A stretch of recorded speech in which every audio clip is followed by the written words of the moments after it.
Question number one में क्या बोल रहा है? Let f and g be real functions defined as f x का ये वैल्यू दे रखा है, जी एक्स का ये वैल्यू दे रखा है, एफ एक्स का दे रखा है वैल्यू, जी एक्स का ये वैल्यू दे रखा है। ठीक है, एफ एक्स क्या दे रखा है? Root under x minus one. G x क्या दे रखा है? Root under x plus one. Then find each of the following functions. ये सब फंक्शन निकालो, एफ प्लस जी निकालो, एफ माइनस जी निकालो, एफ इंटू जी निकालो, ये सब निकालो। तो ये मुझे लिखने की जरूरत तो है नहीं, ये बहुत तो ऐसे ही ईजी है। तो हमारे पास एफ फंक्शन क्या दे रखा है? Root under x minus one. G function क्या दे रखा है? Root under x plus one. ठीक है, तो पहले हमने एफ फंक्शन का डोमेन निकाल लिया 1 टू इन्फिनिटी, जी फंक्शन का डोमेन निकाल लिया -1 to infinity. F plus g का डोमेन क्या होगा? Domain of f intersection domain of g से ऑल रियल नंबर। तो 1 टू इन्फिनिटी -1 टू इन्फिनिटी का इंटरसेक्शन क्या होगा? 1 टू इन्फिनिटी से आर। तो एफ प्लस जी का क्या होगा domain? Close interval 1 to infinity. F plus g x define कैसे करेंगे? F x plus g x, F x का वैल्यू रख दिया, जी एक्स का वैल्यू रख दिया। अब ये जो डिफाइंड होगा ना, ये किस में डिफाइंड होगा? क्लोज इंटरवल 1 टू इन्फिनिटी में डिफाइंड होगा। हो गया सॉल्व। एफ माइनस जी में वही काम करेंगे, डोमेन तो सेम आएगा ना एफ माइनस जी का और एफ प्लस जी का, बिकॉज एफ माइनस जी और एफ प्लस जी दोनों में हम क्या करते हैं? एफ फंक्शन के डोमेन और जी फंक्शन के डोमेन का इंटरसेक्शन लेते हैं। तो डोमेन तो सेम आएगा, बट यहाँ पे प्लस की जगह माइनस हो जाएगा। बट ये भी सॉल्व हो गया। एफ इंटू जी में भी वही काम करते हैं, जो एफ प्लस जी का डोमेन होगा, एफ माइनस जी का डोमेन होगा, वही एफ इंटू जी का भी डोमेन होगा। दोनों के डोमेन का इंटरसेक्शन लेंगे, बट यहाँ पे क्या हो जाएगा? ये प्रोडक्ट में आ जाएगा। फिर इसको हमने एक स्क्वायर रूट में कर लिया, x minus one into x plus one कर लिया। इसको फिर हमने एक्स स्क्वायर माइनस वन बोल दिया। For all x belongs to 1 to infinity, 1 पे क्या हमारा क्लोज है। तो ये भी सॉल्व हो गया। इसमें कुछ है नहीं कि मैं इसे लिख के सॉल्व करूं, टाइम वेस्ट होगा। एफ अपॉन जी में एक्स्ट्रा है। एक्स्ट्रा क्या है? जो एफ प्लस जी का डोमेन है वही होगा एफ अपॉन जी का डोमेन। बस उसमें एक एक्स्ट्रा बात क्या होगा कि हमें उस एक्स को हटाना होगा जिसपे जी एक्स जीरो हो रहा है, डिनोमिनेटर वाला फंक्शन जीरो हो रहा है। तो एफ अपॉन जी का डोमेन क्या होगा? Domain of f into domain of g. ये तो मिल गया हमें 1 से इन्फिनिटी। उसमें से उस एक्स को हटाएंगे जिस पर g x root under x plus one क्या हो रहा है? जीरो। अब root under x plus one zero कहाँ हो रहा है? एक्स इज इक्वल टू -1 पे। तो हमें क्या करना है? 1 टू इन्फिनिटी से हमें -1 हटाना है, बट 1 टू इन्फिनिटी में तो -1 है ही नहीं। तो यही हो गया डोमेन 1 टू इन्फिनिटी से all real number. F upon g x define कैसे करेंगे? F x upon g x कर दिया।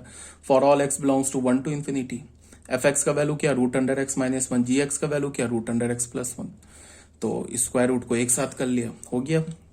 एफ अपॉन जी भी हमारा हो गया सॉल्व। अब जी इंटू जी करेंगे, तो जी इंटू अभी बताया ना एफ इंटू एफ क्या होगा? जो एफ का डोमेन होगा, एफ इंटू एफ को क्या बोलेंगे? एफ स्क्वायर बोलेंगे। तो जी इंटू जी क्या होगा? जो जी का डोमेन होगा। तो जी इंटू जी क्या होगा? डोमेन ऑफ जी से ऑल रियल नंबर। जी इंटू जी को हम बोलेंगे जी स्क्वायर। इसका डोमेन क्या होगा? जो जी का डोमेन होगा। जी का डोमेन क्या? -1 टू इन्फिनिटी से आर हो जाएगा। जी इंटू जी एक्स को डिफाइन कैसे करेंगे? जी स्क्वायर एक्स ऐसे भी बोल सकते हैं। ये किसके इक्वल होगा? G x into g x होगा। For all x belongs to -1 to infinity. यहाँ पे जी एक्स का वैल्यू क्या? Root under x plus one. यहाँ भी जी एक्स का value root under x plus one डाला। For all x belongs to -1 to infinity. अब ये स्क्वायर हो गया, तो स्क्वायर रूट हटेगा तो क्या होगा? एक्स प्लस वन हो जाएगा, मॉड आ जाएगा। ये तो ऑलरेडी बता रखा है, root under x square, root under x का स्क्वायर मॉड एक्स होता है। तो mod of x plus one for all x belongs to -1 to infinity. अब देखो क्या, सीधे मैंने मॉड हटा दिया यहां से। क्यों मॉड हटा दिया? क्योंकि मुझे पता है ना कि एक्स प्लस वन ग्रेटर कब होगा? एक्स प्लस वन ग्रेटर कब होगा? एक्स प्लस वन ग्रेटर तभी होगा जब एक्स का वैल्यू ग्रेटर देन -1 हो, या -1 एक्स प्लस वन जीरो कब होगा? जब एक्स का वैल्यू -1 हो। और x plus one greater than zero कब होगा? एक्स प्लस वन पॉजिटिव कब होगा? देख लो ना, x plus one greater than equals to zero कर लो, तो एक्स का वैल्यू क्या होगा? Greater than equals to -1। तो एक्स का वैल्यू जीरो कब होगा? जब एक्स का वैल्यू एक्स प्लस वन का वैल्यू जीरो कब होगा? जब एक्स का वैल्यू -1 होगा। एक्स प्लस वन का वैल्यू ग्रेटर देन जीरो कब होगा? जब एक्स का वैल्यू ग्रेटर देन -1 होगा। तो यहाँ पे तो लिखा ही है ना, एक्स लिखा है ना, एक्स इज -1 टू इन्फिनिटी। -1 पे तो ये जीरो हो जाएगा, और -1 से ग्रेटर लोगे तो एक्स प्लस वन क्या हो जाएगा? पॉजिटिव हो जाएगा। तो हम क्या करते हैं? जीरो और पॉजिटिव दोनों केस में मॉड हटा देते हैं। तो मतलब इस डोमेन पर ये जो अंदर में लिखा है ना मॉड के अंदर एक्स प्लस वन, ये तो या तो जीरो या तो पॉजिटिव है, सीधे मॉड हटा दिया। तो हमने क्या बोल दिया? As x plus one is greater than zero for all x belongs to -1 to infinity. तो ये भी हमारा सॉल्व हो गया। उसके बाद बच्चों आ जाते हैं हम लोग 6 में, क्या बोल रहा है, f प्लस जी 2, इन दोनों फंक्शन के सम फंक्शन का वैल्यू निकालो 2 पर। तो वही कुछ नहीं, पहले हम लोग क्या करेंगे, सम फंक्शन ऑलरेडी निकाल चुके हैं ना ये चीज, ठीक है, बस यहाँ पे सम फंक्शन निकाल के लास्ट में x की जगह 2 डाल दिया, तो 2 डाला यहाँ पे तो क्या मिल गया 1, और ये क्या मिल गया √3, तो 1 प्लस √3 वैल्यू हो गया। अब क्या बोला, f इंटू एफ निकालो, तो f इंटू एफ का भी डोमेन क्या होगा, जो डोमेन f का होगा। डोमेन f का डोमेन क्या है 1 टू इन्फिनिटी, तो f इंटू एफ का भी डोमेन 1 टू इन्फिनिटी, तो 1 टू इन्फिनिटी डोमेन हो गया, को डोमेन ऑल रियल नंबर हो गया, ठीक है। अब f इंटू एफ एक्स क्या हो गया, एफ स्क्वायर एक्स को क्या बोलेंगे, F x into F x किसके इक्वल होगा, एफ एक्स के होल स्क्वायर के, एफ एक्स होल स्क्वायर, बस हो गया, ये डिफाइंड हो गया। एफ एक्स का वैल्यू डाल दो यहां से उठा के, एफ एक्स का वैल्यू क्या दे रखा है, √x-1 का होल स्क्वायर, वो डाल दो, डालना चाहते हो तो यहां पे ऐसे डाल दो, यहां पे भी वही केस हो जाएगा।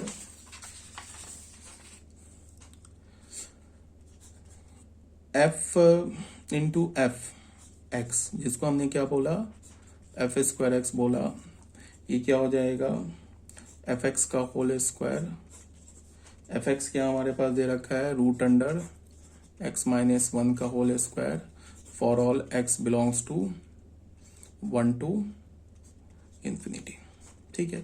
अब ये 1 टू इन्फिनिटी पर क्या होगा, x-1 या तो ग्रेटर देन 0 होगा, ठीक है। अब तुम देखो x -1 जो होगा 1 पर क्या हो जाएगा, 0 हो जाएगा, ग्रेटर देन 1 पे क्या होगा, ये अंदर पॉजिटिव हो जाएगा, तो ये किसके इक्वल होगा, स्क्वायर हटेगा, स्क्वायर रूट, तो मॉड ऑफ x-1, फिर सीधे मॉड हटा देंगे, यहाँ क्या बोल देंगे x-1 for all x belongs to 1 to infinity, ये हो जाएगा आंसर। क्यों, बिकॉज 1 पे 0 होगा, 1 से ग्रेटर के लिए x-1 पॉजिटिव होगा, तो सीधे स्क्वायर हटा दिया, स्क्वायर रूट हटा दिया, तो वैल्यू आ गया, ठीक है। अब 8th में क्या बोल रहा है तुमको, 8th में हो गया हमारा f अपॉन जी का वैल्यू बोल रहा है, 8th जो है ना ये बोल रहा है f अपॉन जी का वैल्यू निकालो eight x is equal to 0, तो f अपॉन जी तो ऑलरेडी हमने निकाल रखा है, ये निकाल रखा है ना, ये हमने f अपॉन जी तो निकाल रखा है। अब यहाँ क्या बोल रहा है, f अपॉन जी का वैल्यू निकालो eight x is equal to 0, तो जब हम यहाँ 0 डालेंगे ना, देखो स्क्वायर रूट के अंदर -1 आ जाएगा, तो इसका मतलब क्या है, f अपॉन जी 0 पर डिफाइंड नहीं है, तो ये वैल्यू क्या हो जाएगा, f अपॉन जी, अच्छा कुछ गड़बड़ किया है क्या, 8th है ना, 8th में क्या बोल रहा है, f अपॉन जी निकालो 0 पर, 8th में हमने क्या निकाला है, वही निकाला होगा, पूरा सॉल्व किया हुआ है, 0 पे not defined, does not exist as 0 not belongs to 0, infinity. हमने जब f अपॉन जी का जो डोमेन निकाला ना, तो f अपॉन जी का डोमेन हमें क्या मिला, 1 टू इन्फिनिटी मिला ना, तो इसका मतलब क्या है कि f अपॉन जी डिफाइंड ही है 1 या 1 से ग्रेटर रियल नंबर के लिए, तो 0 तो है ही नहीं, इसमें आ ही नहीं रहा है, 0 तो 1 से लेफ्ट में होगा ना, 0 आ ही नहीं रहा है, इसका मतलब f अपॉन जी 0 पर डिफाइंड ही नहीं है, तो f अपॉन जी एट 0 क्या होगा, डज नॉट एग्जिस्ट या नॉट डिफाइंड, ठीक है। ये भी बात आ गई समझ में।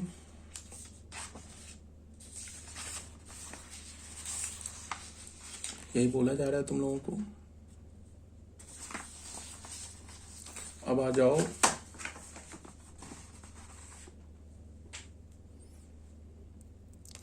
जाओ इस पे तुम 9th में क्या बोल रहा है, f इंटू जी निकालो, तो कुछ नहीं है, 9th में क्या बोल रहा है, f इंटू जी निकालो 3 पर, तो f इंटू जी तो ऑलरेडी हम लोग निकाल चुके, उसमें 3 डाल देंगे तो ये आंसर आ जाएगा।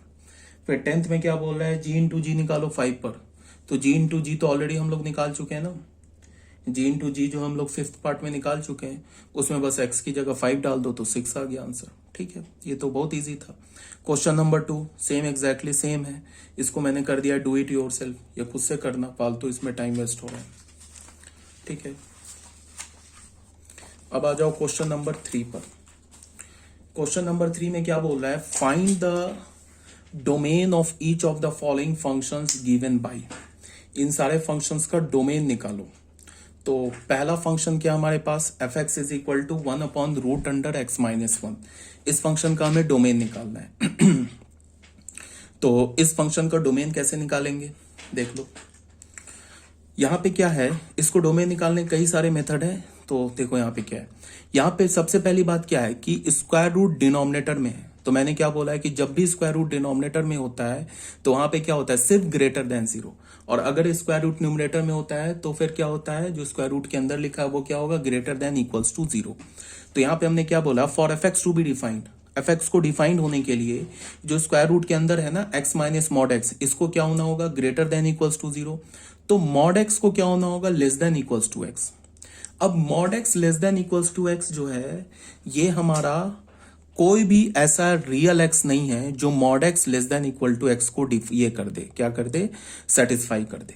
तो यहां से एक्स इज इक्वल टू 5 आ गया, तो डोमेन क्या हो गया, एक्स इज इक्वल टू 5। अब कोई पूछेगा कि क्यों नहीं है, तो तुम एक काम करो, तुम एक बार एक्स का वैल्यू 0 डालो। अच्छा यार गड़बड़ हो गया यार, गलती हो रही है यार, ये इक्वल्स टू 0 नहीं है, सॉरी सॉरी बच्चों, इसको करेक्ट कर लेना यार। डिनोमिनेटर में है ना, तो एक्स माइनस मॉड एक्स क्या होगा, ग्रेटर देन जीरो होगा ना, इक्वल्स टू जीरो होगा नहीं। तो mod x less then x, ऐसा कोई एक्स नहीं है जिसका मॉड एक्स से छोटा हो जाए। तो एक्स क्या होगा, 5 होगा। क्यों नहीं है वो तुम एक बार हम लोग चेक कर लेते हैं। एक तो अगर तुमने एक्स का वैल्यू 0 लिया तो 0 का मॉड क्या होगा, 0। तो 0 लेस देन 0 फॉल्स हो गया। अगर तुम कोई भी पॉजिटिव रियल नंबर ले लो, मान लो 1/2 लिया, तो 1/2 का मॉड क्या होगा, 1/2। तो 1/2 लेस देन 1/2, तो ये भी फॉल्स है। अगर तुमने एक्स का वैल्यू निगेटिव लिया, मान लो -√2 लिया, तो -√2 का मॉड क्या होगा, √2। तो √2 इज लेस देन -√2, एक्स की जगह क्या डालेंगे, -√2 डालेंगे ना। तो √2 इज लेस देन -√2, तो √2 तो पॉजिटिव नंबर है ना, तो वो तो निगेटिव से बड़ा होगा, तो वो भी फॉल्स हो गया। इसका मतलब पॉजिटिव रियल नंबर नहीं सेटिस्फाई किया, 0 नहीं सेटिस्फाई किया, निगेटिव रियल नंबर सेटिस्फाई नहीं किया। इसका क्या मतलब है, डोमेन इस फंक्शन का फाई है। मतलब क्या है कि इस फंक्शन में तुम एक्स की जगह कुछ रख ही नहीं सकते हो, कोई भी रियल नंबर नहीं रख सकते हो। तो इस फंक्शन का डोमेन क्या हो जाएगा, फाई। ठीक है। ऑल्टरनेटिवली एक मेथड क्या है, इसको तुम ऐसे देखो, एक्स माइनस जो मॉड एक्स है ना, इसको ध्यान से देखो। एक्स माइनस जो मॉड एक्स है, इसको हम कैसे लिख सकते हैं, एक्स माइनस एक्स, मॉड सीधा हटा दिया, तो एक्स माइनस एक्स क्या हो जाएगा, 0। तो मॉड हटाएंगे कब, जब एक्स को हम बोलेंगे ग्रेटर देन इक्वल्स टू 0, तभी तो मॉड हटाएंगे। और फिर क्या किया, मॉड हटाने से पहले एक माइनस मल्टीप्लाई कर दिया, तो क्या हो जाएगा, एक्स प्लस एक्स हो जाएगा, जो कि 2x के इक्वल होगा, if x is less than 0 हो जाएगा। ठीक है। तो x माइनस मॉड एक्स किसके इक्वल होगा, 0 के इक्वल होगा। कब, जब x हमारा ग्रेटर देन इक्वल्स टू 0 हो। और 2x के इक्वल होगा कब, जब x लेस देन 0 हो। अब इसको देख के तुम बता सकते हो कि x इज इक्वल टू 5 है। इसको देख के, ये किसका डेफिनेशन है, x माइनस मॉड एक्स का है। इसको देख के तुम बता सकते हो कि कोई भी x का वैल्यू होगा वो सेटिस्फाई नहीं करेगा। क्यों, देखो, जब x का वैल्यू पॉजिटिव रियल नंबर हो या x का वैल्यू 0 हो, तो x माइनस मॉड एक्स का वैल्यू क्या हो जाएगा, 0 हो जाएगा। तो 0 हो जाएगा, इसका मतलब सारे पॉजिटिव रियल नंबर के लिए डिनोमिनेटर 0 आ जाएगा। x माइनस मॉड एक्स 0 हो जाएगा, तो √0 इज 0। ये बोल रहा है ना, ये 0 कब होगा, x माइनस मॉड एक्स 0 कब होगा, जब x या तो पॉजिटिव हो या तो 0। इसका मतलब 0 और पॉजिटिव रियल नंबर के लिए क्या हो जाएगा, x माइनस मॉड एक्स 0 होगा, तो डिनोमिनेटर 0 होगा, तो नॉट डिफाइंड होगा। अगर x निगेटिव हुआ तो फिर वैल्यू क्या होगा, 2x। तो अगर तुमने x का वैल्यू निगेटिव मान लो -4 डाला, तो यहां तो -8 हो जाएगा ना, तो फिर स्क्वायर रूट के अंदर निगेटिव आ जाएगा, तो अगेन नॉट डिफाइंड होगा। समझ रहे हो बात को।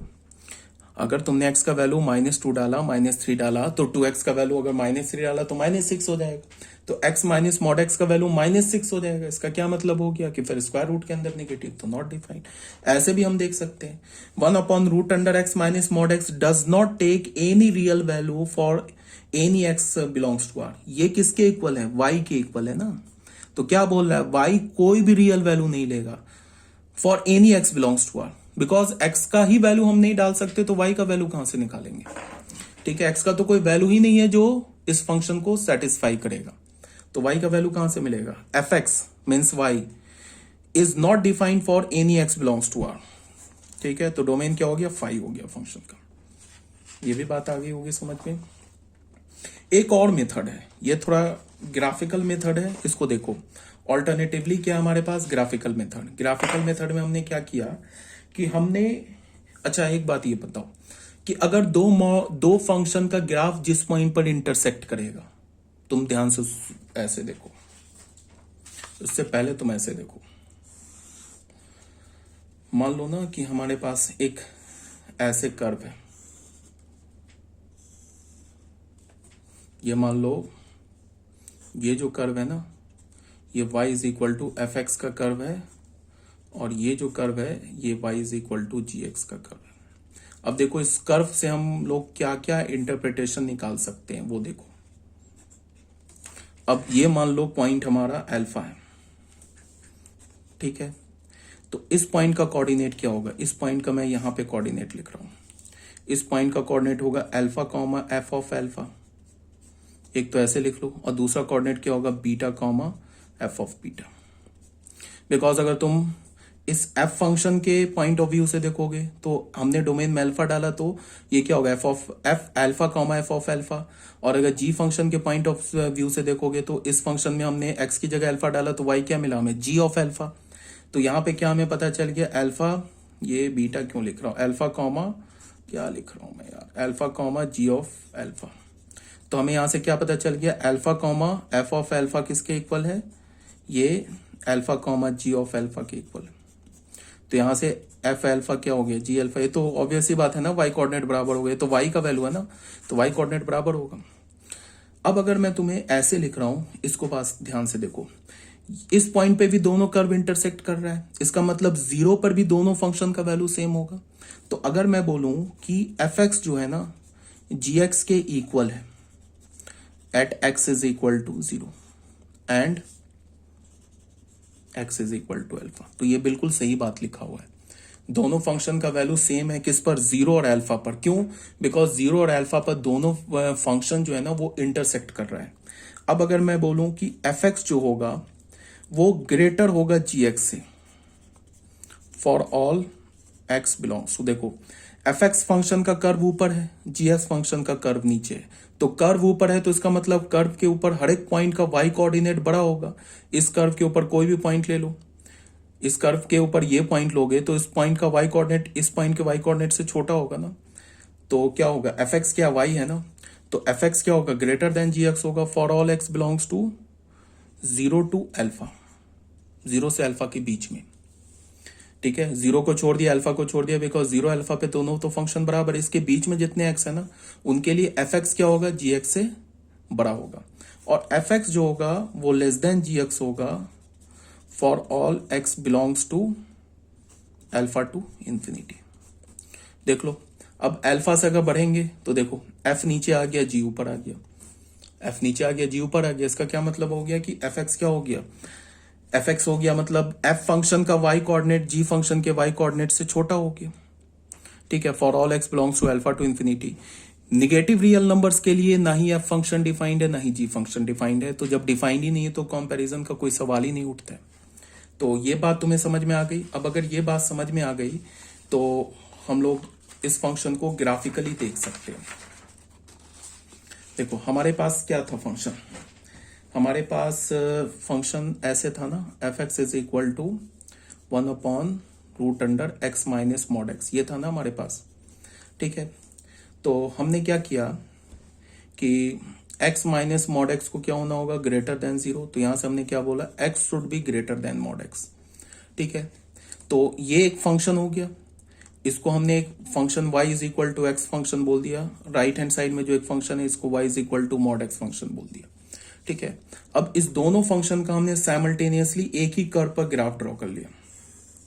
देखो y is equal to mod x तो ये फंक्शन है, ठीक है,